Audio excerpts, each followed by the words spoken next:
This is Hidden Killers with Tony Brueski. Here now, Tony Brueski.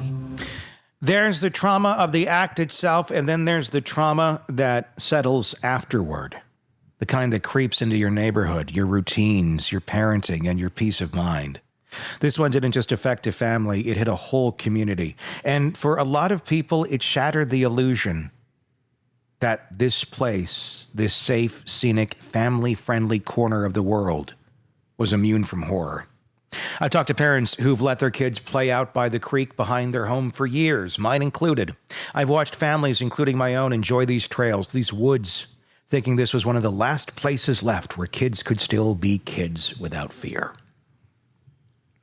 And now that sense of freedom, that security we all quietly relied on, has been fractured. Maybe permanently.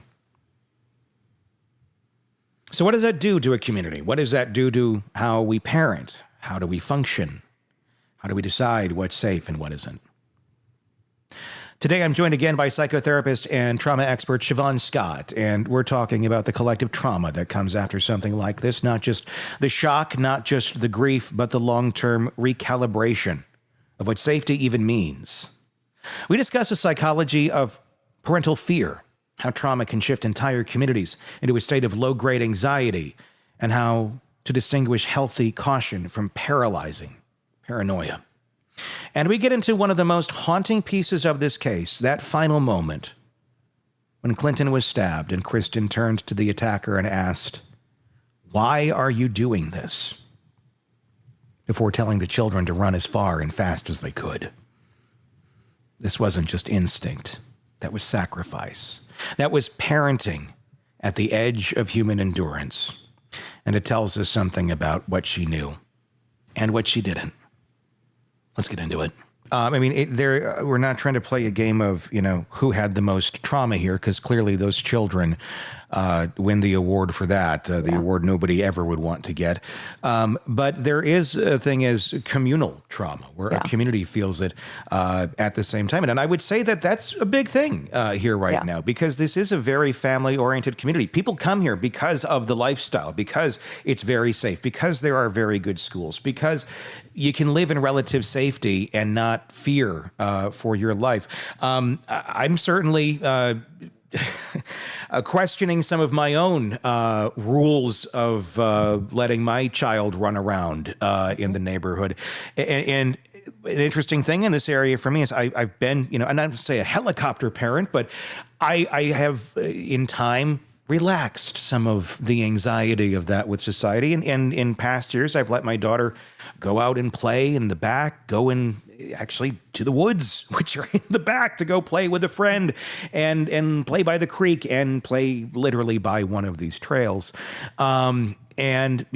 Lovely times. It's childhood memories. It's fun stuff. It's things I remember looking back on and having some of the fondest memories of childhood, playing in the creek with friends and getting crayfish or crawfish. Me too. And parents just let us out in the morning and come back at dark. And we were all over. And I loved that for my daughter, because it's like she's getting a little taste of something that really doesn't exist. But in this community, it's felt very safe to do that. This kind of shatters that sense of safety. Should it shatter that sense of safety? Because we're just not in that world. And no matter how safe we feel in a community, maybe we're just not, and we shouldn't be able to, we just can't do those things anymore. I mean, how does a community deal with something like this? What is an overreaction to something like this? I mean, where it evolves from avoidance to paranoia. That is such a hard thing to answer. Such a hard thing to answer. And it's something that I think every parent has to sit with and talk through and think about on a case-by-case basis. I recently had a friend in Oakland, California, which is not known as a particularly safe place, who was letting his 4-year-old go out and wander down the city street under this parenting philosophy of free-range parenting. Let the kids go and we're too protective of them and all of that. The kid had he put his name tag on him and the phone number, but it was like this exercise in, we're going to help him feel powerful in the world that he can go wander around outside. Well, the police brought him back. Somebody called CPS on him. And I have to say, I would have too, I agreed with that. And his theory was, well, most kids are molested by family members. Okay, statistically, that's true. But it only takes one predator on the street with your cute little 4-year-old to have a disaster happen. And so people will have very different feelings about it. And yes, I think there are people who overdo it in both directions, and probably finding some kind of middle ground is the best zone, but every community is different. And it's a hard one. I think definitely not letting kids go places alone increases the odds that they're going to be safe. Yeah. But yeah, as a little kid, 5 years old, I was riding my little bike all over town and but then in middle school, did start having some bad incidents happen with older men. And so, it's a tough call for parents. I mean, it really is. I mean, it does shatter probably somewhat of a false sense of safety, even when they do find the guy, which I feel like they will. There's a lot of information out there on this person. Even when they do find this person, that sense is still shattered for a lot of people, for a community. Do you? I mean. Do you get that back? Can you get that back? Do you want to get that back? Should you get that back? Or is this kind of a reality check of it's a dangerous place out there. Even here where things have been relatively safe, there's people out there that are willing to do whatever. Yeah, there definitely are. And a lot of murders and bad things that happen to kids happen in rural areas. There are more mass shootings in rural areas than there are in urban areas, interestingly. So I lean on the side of caution, and I struggle with that same thing. I don't have grandkids. Sometimes I'm grateful I don't have grandkids because I would worry about them all the time if I did. Sure. And, it's one of those difficult things with modern life is how do we move through the world feeling safe?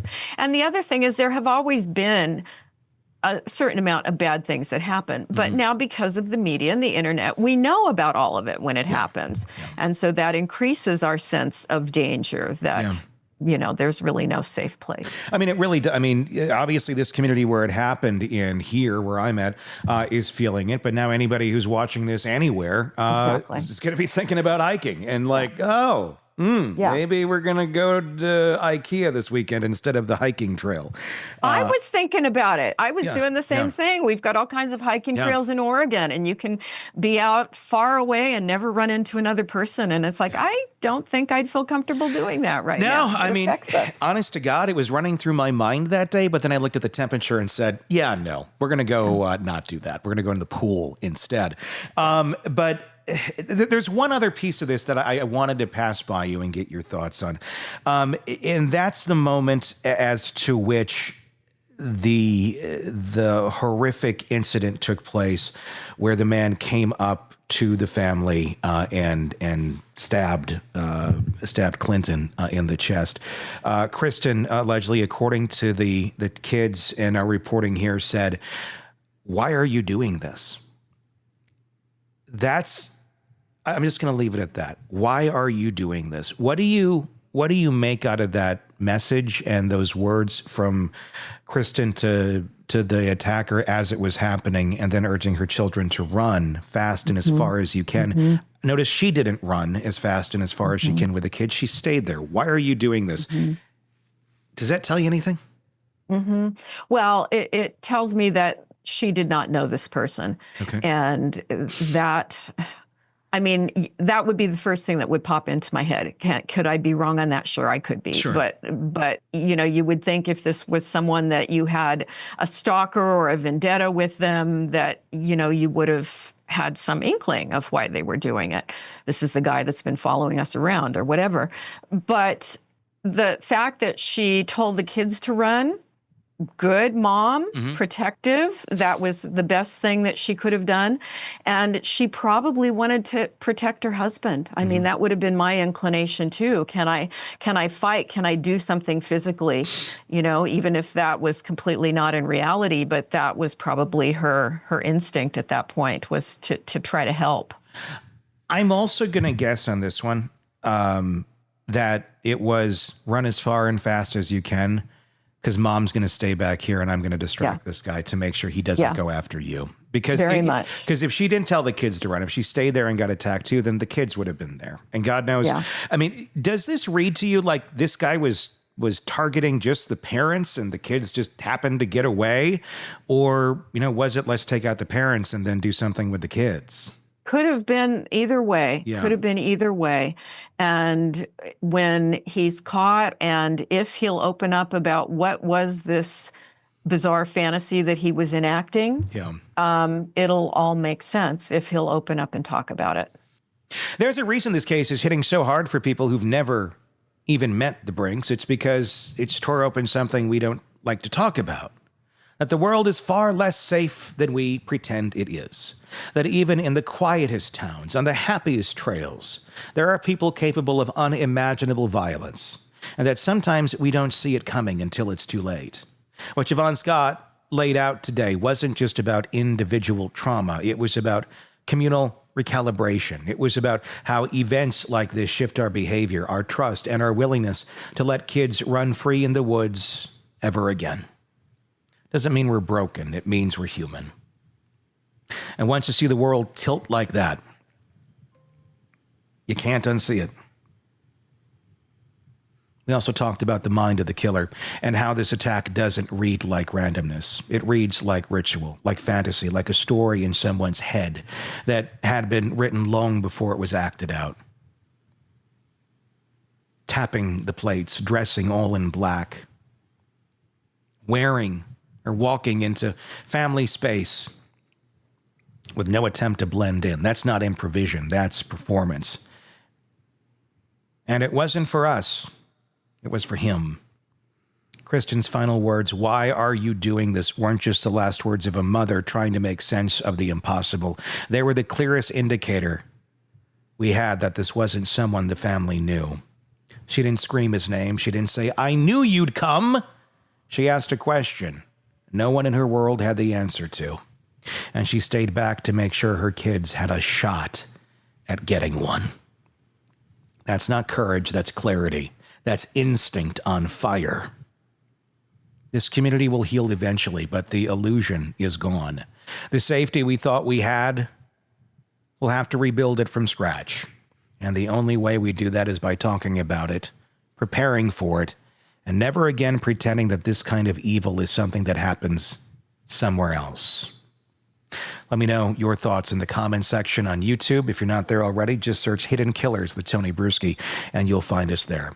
You can find our podcasts the same way. Search Hidden Killers with Tony Brueski wherever you download podcasts and press subscribe so you don't miss any of our coverage on this case and the many that we cover for you right here at the Hidden Killers Podcast and True Crime Today. Do leave us a comment on YouTube. Let us know your thoughts. Until next time, I'm Tony Brueski. We'll talk again real soon. Want more on this case and others? Then press subscribe now and don't miss a moment of true crime coverage from Tony Brueski and the Hidden Killers Podcast.